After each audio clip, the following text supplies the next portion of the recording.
Hey, what is going on, guys? Welcome back to the channel, and today we're going to be talking about how I edit my portraits in Lightroom, or at least how I edit them as of February 2019. I feel like this is a thing that's kind of always changing. I know my process has changed quite a bit from when I first started up until now. And actually, I've got some videos way back on my channel from maybe like a year and a half ago when I first got into portraits and frequency separation and Photoshop and all that. And I know my process has definitely changed a little bit since then.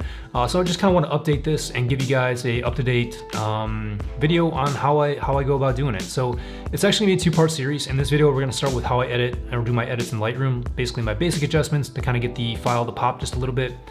And then from Lightroom, we're gonna head over to Photoshop. And then when we get there, I'll walk you guys through the rest of my process. This video is probably gonna be a little bit shorter than the other one, so this one should go a little bit quickly.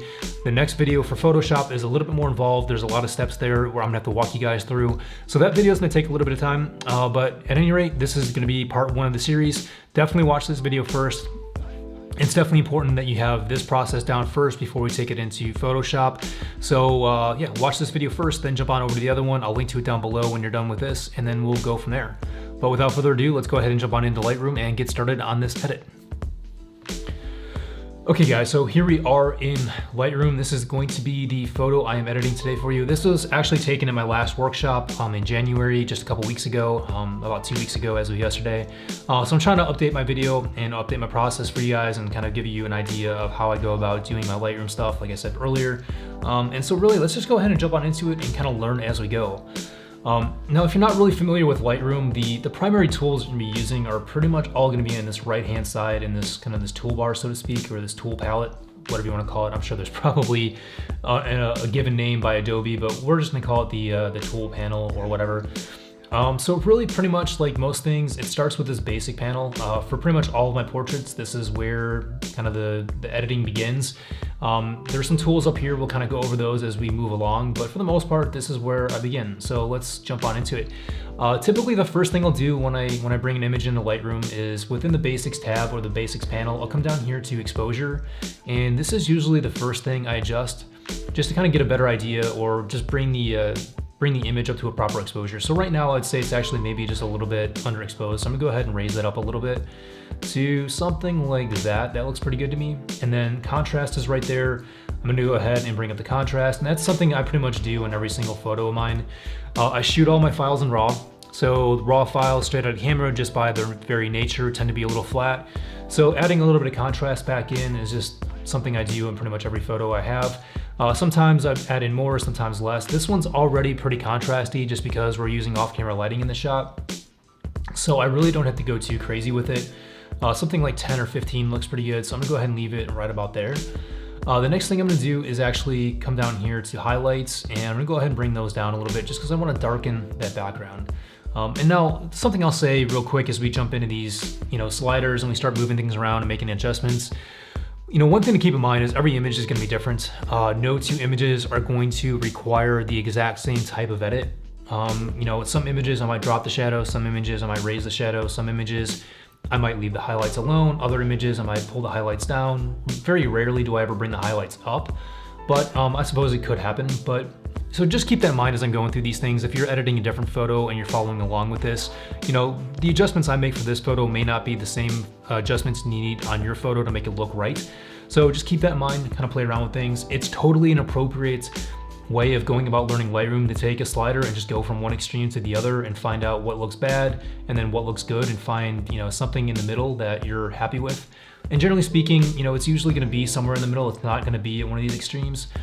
So again, I'm kind of getting off on a tangent, but just keep that in mind as you're going through your edits. Don't necessarily try to use the exact values I'm using. Just kind of use it as an overall template. And I'll try to explain why I'm doing what I'm doing for each particular image and each particular slider. So again, for the highlights, I'm bringing it down mostly because, the brightest part of the image is this background, and I want to make that just a little bit darker. I want to really be able to see the sky. I want to be able to see the building and have that high dynamic range. So I'm kind of bringing the highlights down just a little bit there. Now, I'm not going to go too far with it because if you do, she's got some highlights in her face and those are gonna be affected as well. And you can see right there, if I bring it all the way down, her face starts to look a little bit flat. She loses some of that dynamic light in her face. So I'm not gonna bring that all the way down. I'm just gonna bring it down a tad bit. And to me, that looks pretty good right there. Now shadows, I might bring up just a tad bit. I actually like the fact that it's kind of contrasty. I like the deep shadows in this shot. I feel like it works pretty well. It creates a pretty nice mood. So I'm not gonna go crazy and really bring the shadows way up. I'm just gonna bring them up just a touch, and then that looks fine to me. Now whites, I'm gonna go ahead and bring up a little bit as well. One of the things that I notice when I bring the whites up, or bring the white slider up, is it tends to make the colors appear a little bit more vivid. The colors seem to pop a little bit more when you add a little bit more white into the image. So that's one of the main reasons why I do it, and I usually don't go too far with it, but just bring it up enough to, again, just kind of make the skin tones look right, make the colors pop a little bit more, and bring the image to life just a little bit. Now, the next thing I do is I bring the blacks down, and that's something I pretty much do in every image. Whites typically go up a little bit, blacks go down a little bit. Again, the whites to bring them up a little bit just for that color pop, but also by bringing the whites up and bringing the black downs, you're also actually adding a little bit more contrast into the image that way as well.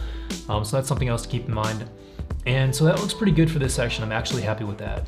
Now, the other thing that I didn't mention earlier that you may want to play with right from the get-go as well is the whole white balance section. Now here the white balance actually looks pretty good. I could probably adjust it a little bit. What I think I might do is bring it down just a little bit into the blues.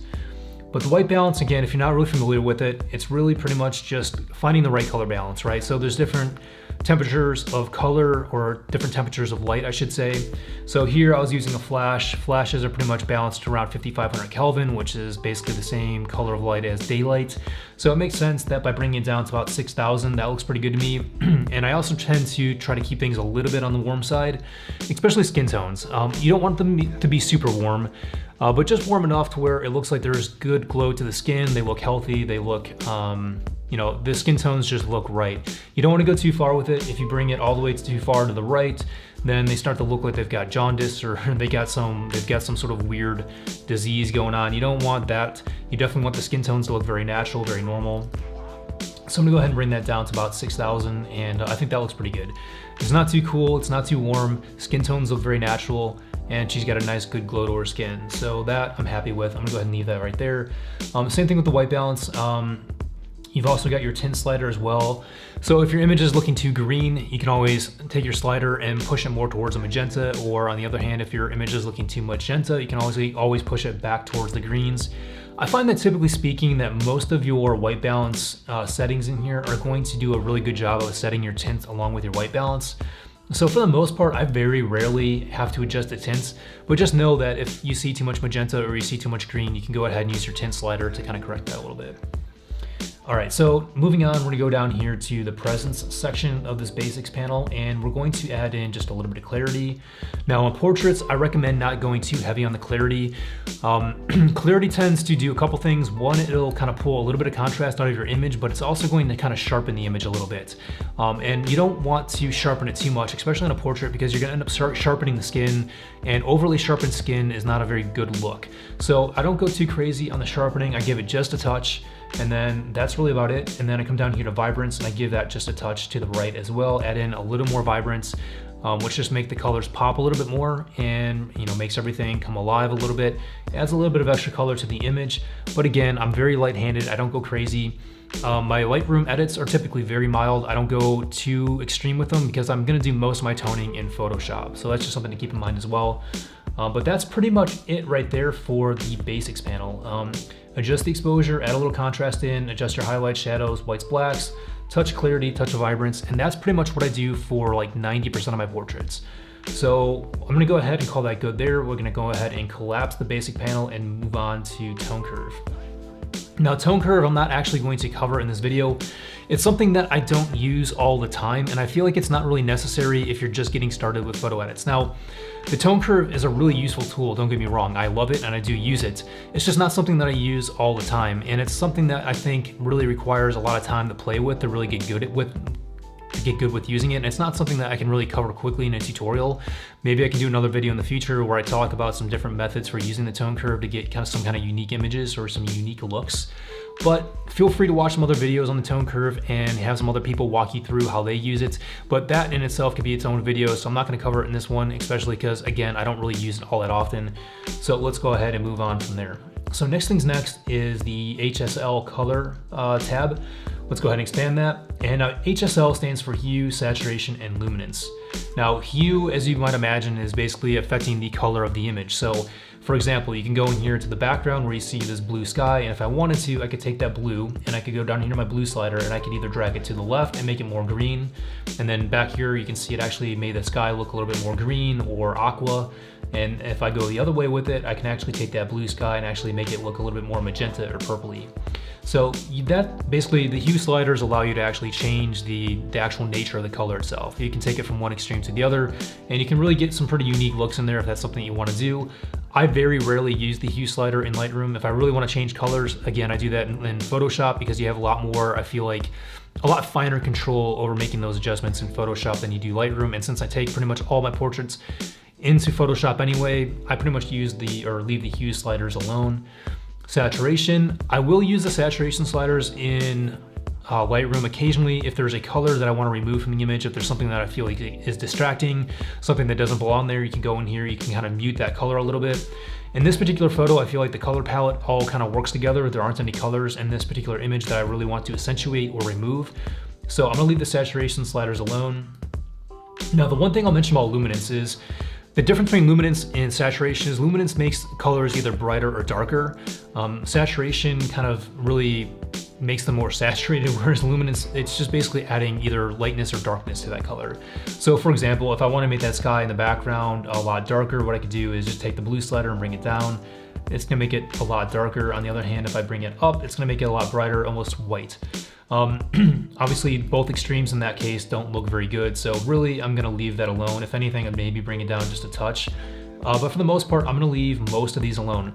Now, one trick that I will talk about really quick for the luminance section is if you wanna make your skin tones a little bit brighter without actually, like, say, painting some exposure over them, and you only want to affect the skin tones, you can go to your orange and you can go to your yellow channel, and you can take your oranges and you can raise them up just a little bit, and then you can raise your yellows up just a little bit. And you can see that basically just made her skin just a little bit brighter. Now, it's also going to affect this brick building behind her because that has some orange and yellow in it as well. But it is a really cool and easy way to add in a little bit of extra brightness to the skin without affecting usually too much in the rest of the image.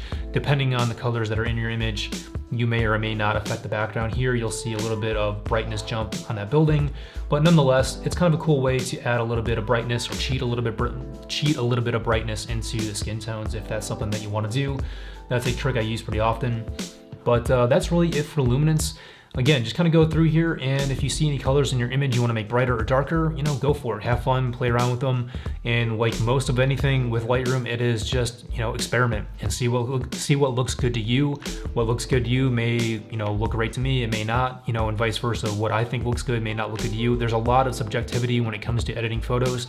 So again, just take all of this with a grain of salt and just kind of know that, these tools exist and know how to use them, and just kind of play around and see what works best for you. Okay, so let's go ahead and close that and move on. The next panel in this right-hand side is split toning. Essentially what split toning is gonna do is it's either going to allow you to interject or inject colors either into the highlights or inject color into the shadows. Again, this is not something that I typically use in Lightroom because I feel like there's more powerful solutions in Photoshop. And again, I bring all my portraits into Photoshop anyway, so I don't really ever touch split toning in Lightroom, so we're not gonna cover it in this video. We're just gonna go ahead and skip on past it. Okay, so next up is detail then. So in the detail section, the primary thing I'm using in this section is gonna be the sharpening. So what you're gonna do here, or what I typically do, is I raise the sharpening up just a little bit. Let's go ahead and actually zoom in a little bit on this image to wherever's in focus, which should be her eye, which it is. And what we're gonna do is go ahead and bring the sharpening up to about 70. I find that 70 is a good middle ground. If you go too much more than that, it tends to make things look a little bit too crunchy and overly sharpened, which is not a good look, especially on the skin. So usually around 70 I find to be pretty good. Now the next thing we're gonna do is gonna go ahead and help us in a couple different ways. And we're gonna use this masking slider. And this is something that a lot of people neglect to use. And I think it's a really big mistake because this thing can really help you out in a couple different ways. The first thing that the masking slider down here for the sharpening section will help you out with is any sort of like high ISO image. If you're shooting higher ISOs and there's more noise and grain in your image, the masking slider is going to help you remove some sharpening from your image, which is going to decrease the appearance of that noise. So what Lightroom does is it gives you a kind of very generic sharpening for the entire image right off the gate by default. So when you come into Lightroom, there's always going to be like this 40 points of sharpening applied to your image. And if you hold down the Option key and press the slider tab right here, this little slider button, you're gonna see that it turns all white. Now, just like in Photoshop, Lightroom is the same way. It works off this idea of like layer masks, where anything that's white means that the effect is being applied to, and as I drag the slider over to the right, you'll see things start to turn black. And anywhere you see black, it means the effect is no longer being applied to that area. So I'm gonna say that one more time. Anywhere where you see white, the effect is being applied. Anywhere you see black, the effect is not being applied. So you can see as we pull this thing to the right, it's pulling sharpening off the skin and it's pulling it off the background. And it's only sharpening the very sharp edges. And that's really what we want. So the reason why we're gonna do that is twofold. One, it's going to decrease the sharpening of any noise, which is gonna make that noise look less apparent. And then the other thing that it's going to do is it's going to pull that sharpening off the actual skin itself and just focus it on the very sharp points of the image, like right around the eye, the eyelashes, the eyebrows, right around the iris, the lips. Those types of things are gonna get sharpened, which is what we want. But by pulling that masking slider to the right, it's gonna pull some sharpening off of her actual skin, which is, again, that's something that we want. So it works out perfect in both of those scenarios. So again, the masking slider in your sharpening section under detail, I think is a very underused tool. Definitely take advantage of it and use it to your advantage. I just said advantage like 6 times, so ignore that. But anyway, that's really all I do in the detail section. So we're gonna go ahead and close that and keep moving on. All right, so next up in Lightroom is lens correction. So let's go ahead and expand that. Now we've already got one of these selected by default. And that's fine. So what we're gonna do is we're actually gonna go ahead and click on both of these. Now the first one is remove chromatic aberration. Now, if you're not familiar with chromatic aberration, essentially what it is, it's an effect that happens especially during like backlit shots where there's, like here, you've got a very bright background and you've got a very sharp edge like right around her hair and along her silhouette. And what can happen is the rays of light can actually bend at different angles because they're moving at different wavelengths. At any rate, what ends up happening is you tend to get like either magenta or greenish lines around the edge of very sharp edges. And so what chromatic aberration does is that is chromatic aberration. And by selecting this checkbox, what it's going to do is try to remove that from your image. So in pretty much for every image that I do, I really just go ahead and select this checkbox, because if there is no chromatic aberration, then by selecting this, it's not gonna do any harm to your image. But if there is any chromatic aberration, even if you can't see it, then the Adobe software is gonna do its best to try to remove it from your image. So for the most part, I just go ahead and select that on every image, because again, like if there is no chromatic aberration, it's not gonna harm your image, but if there is, it's going to try to remove it. So then the next checkbox in this lens correction section is actually enable profile correction. So we're going ahead and select that as well. And then you'll see down here, and it should happen for your image as well, you should have a bunch of information pop up. And that's because what's going on is Lightroom is detecting what camera and what lens and what settings your photo was shot with. So in this particular case, I shot it on a Sony 55mm 1.8 lens. And then Adobe is applying their own in-house profile correction for that lens. So basically what that means is they're going ahead and trying to correct some natural deformations that the lens produces. So most lenses will produce some sort of deformation either by pin cushioning or by bloating the image. And then there's another effect that will happen on most lenses, which is vignetting. So that means basically the darkening of the corners of the image. So this profile correction is trying to remove both of those artifacts. One, it's trying to remove the vignette from the corners and brighten up the corners so you have an even exposure from corner to corner. And then the other thing that it's trying to do is correct any sort of bloating or pin cushioning that lens may provide. Now, really far telephoto lenses will tend to pin cushion your image, and very wide angle lenses will tend to bloat your image. So again, this is going to try to correct that as well. Now, this is shot on a 55mm lens, which is a pretty standard lens, a standard focal length, which basically means there's gonna be very little deformation in the actual image itself, very little pin cushioning or bloating. So there's very little deformation, or whatever you want to call it. You're seeing very little distortion. That's the word I'm looking for. You're seeing very little distortion being corrected because, again, it's 55mm lens. It's right in that sweet spot where it doesn't produce a whole lot of distortion. So you're not going to see a big jump there. But on a wide angle lens or a very far telephoto lens, you might see quite a bit more when you hit that. Now, what I'm going to do is actually go down here, because these sliders will actually allow you to go ahead and put some of that deformation, I keep saying deformation. It's gonna go ahead and allow you to put some of that distortion or vignette back into your image if you want to. Now, I never add distortion back into my image, but what I will do is come down here to the vignette section and I will put some of that vignette back into my image, because I personally like the look of a natural vignette that a lens produces, so I don't really want to completely remove it. I like to leave at least some of it back in. So I might not go all the way with it. I might come back just a little bit and allow the corners to get brightened up a little bit, but I'm gonna go ahead and put just a little bit of vignette back in, darken it up a little bit, and bring your attention back into the subject. So that's really it for lens correction. So remove chromatic aberration, enable profile corrections. If you want to put some vignette back in, just use the slider down here and you're good to go. All right, so let's go ahead and collapse that. And let's keep on moving on. So transform. The transform panel I don't use for portraits very often. Occasionally for landscape shots, I'll use either level or auto, just because it'll correct vertical lines and buildings. But in portraits, I very rarely ever use this, so we're gonna go ahead and skip past it. The next panel we have is effects. Now, the only thing I really ever use in here is the post-crop vignetting, and it's very rare. But every now and again, I want more of a vignette than the lens naturally produced. And here you can go ahead and you can fake an extra vignette in. So for example, you take the slider, pull it down to the left, and you can see it's adding more of a vignette. It's darkening those corners even more. And if that's a look that you really want to, if you really want to accentuate that vignette, then this is where you can go and do that. For the most part, I don't really use it for very many portraits. Every now and again I will, but for the most part, I leave it alone. But that's just there, you know it's there. Yeah, use it if you need it. Now there's another thing in here, there's grain. Personally, I never add grain back into my image, but if you're looking for that kind of that old school film look, if you're trying to like replicate like the look of like a particular film stock, you can maybe do that by using some, adding some grain back in. Me personally, like I do everything I can to remove grain from my image. I'm not looking to put it back in. So I almost never touch this. I think I've maybe used it like once or twice. So yeah, it's there, use it if you want to. I personally don't. All right, so let's move that. And we've got one last tab, which is calibration. And this is an easy one, I never use it. So we're gonna go ahead and call that good. So calibration, I'm not even gonna go into it. It's basically you can adjust the primary colors that your camera is sensing. You can kind of shift things around. I know there's some people out there who use it pretty creatively, I'm not one of them. I really just don't use it. If I really want to shift colors, again, I'll do that in Photoshop. But calibration, yeah, I leave it alone.